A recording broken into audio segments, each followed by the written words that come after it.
Here we go again. Hello and welcome back to the channel. Welcome back to the RDA. I hope you're doing well today. In today's show, we'll be discussing some transfer news and some recent articles surrounding Jadon Sancho and, of course, Manchester United's centre-back dilemma. So if that is something you're interested in, do stick around, hit that like button.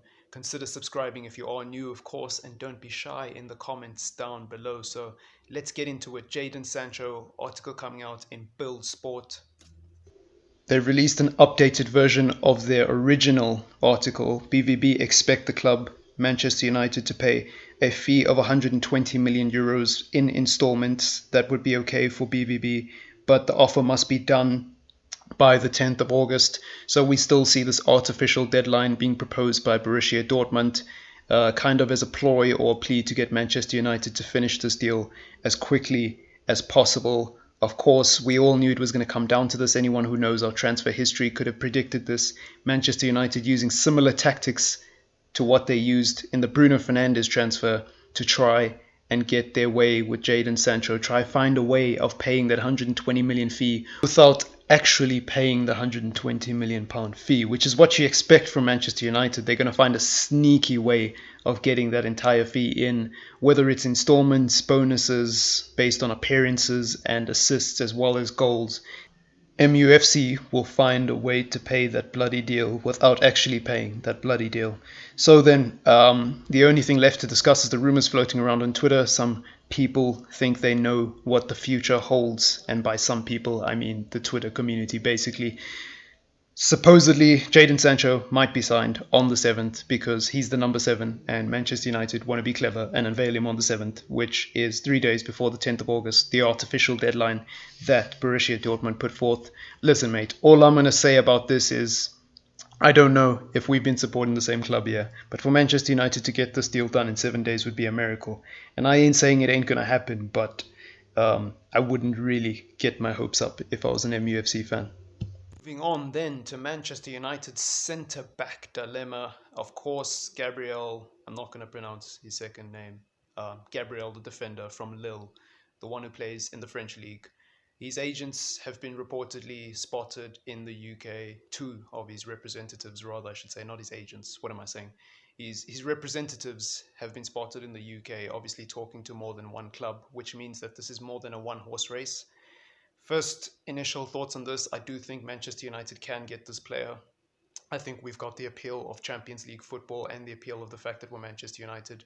I think the other club that we're in a race for is Everton and potentially someone else. Now, I don't usually back Manchester United to win transfer races because Manchester United are poor at getting transfers done extremely quickly. But if the fee that we're going to pay for him is around 27 to 30 million, um, which is like 10 million more than his value.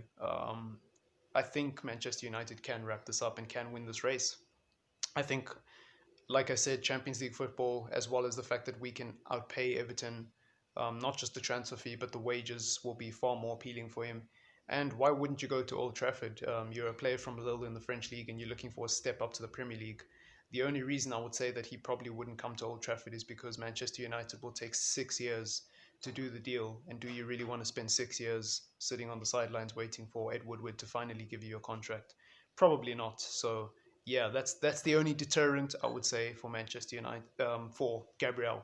Apologies, your boy can't talk today. That's the only deterrent for Gabriel not coming.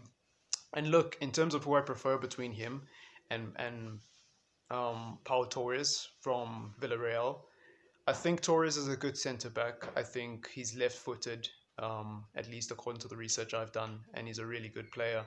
But and he's 23-year-old. He's Spanish as well, you know. So all I would say is I think this deal with Gabriel is far more realistic. There's a lot more in it. It's pretty clear that he wants to move to the Premier League, and it's pretty clear that Manchester United are linked to him.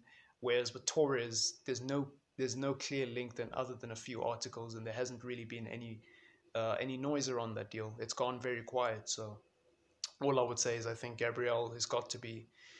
I think this kind of deal has got to be the sort of deal that we are optimistic about as Manchester United fans. I don't see a reason to not be optimistic about this deal.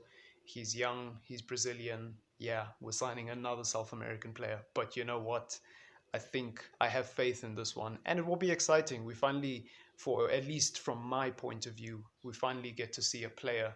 And I know some of you watching out there don't know much about Gabriel, so we finally get to see a player at Manchester United for the first time in a while that we don't really know much about, and we get to see what he's all about in the red shirt, and that kind of makes me excited. It's kind of boring to sign players sometimes to sign players that you already know much about, especially when you predict they're going to be a flop, and they do flop. At least with this one, we don't know what's going to happen, you know. So happy days there. Last one to end off the show, Chris Smalling potentially moving on. He's expected to be returning from his loan this week, but whether or not he will stay at Manchester United is definitely up for debate. I don't think Ole Gunnar Solskjaer can guarantee him first team football, as we've already established, so I think Chris Smalling will move on. He's been linked to a team like Juventus, which would be a massive, massive move. I tell you what. I expected Roma. I don't think there's much credibility in those rumors, by the way, but I expect Roma to try sign him on a permanent deal because if you're Roma, why wouldn't you want to keep a player who's had such a phenomenal season? But yeah, other than the Juventus rumor, and it came from the Sun anyways, it wasn't really from an Italian outlet, at least not from what I saw. Um, I think all I will say about Smalling is there's a lot of teams that will take him. He's not going to come to Manchester United and sit on the bench again because he's clearly shown that he'd rather play in a foreign league than sit on the bench at Old Trafford, you know. And I think big ups to him for that. I respect him. He values his football more than just being a passion merchant. He's played out most of his career at Manchester United, anyways. So it's not like he hasn't been a good servant from the club. And as I said in the last video, let bygones be bygones with Chris Smalling, and I wish him all the best. So not really much else to talk about in this video. This has been your transfer news with Triple M. So do hit that like button if you have forgotten. Please do subscribe if you are new. And yeah, we will check you in the next one, boys. Peace out. And goals, actually. And goals. That was a little sexist. And everything in between. But anyways, peace out.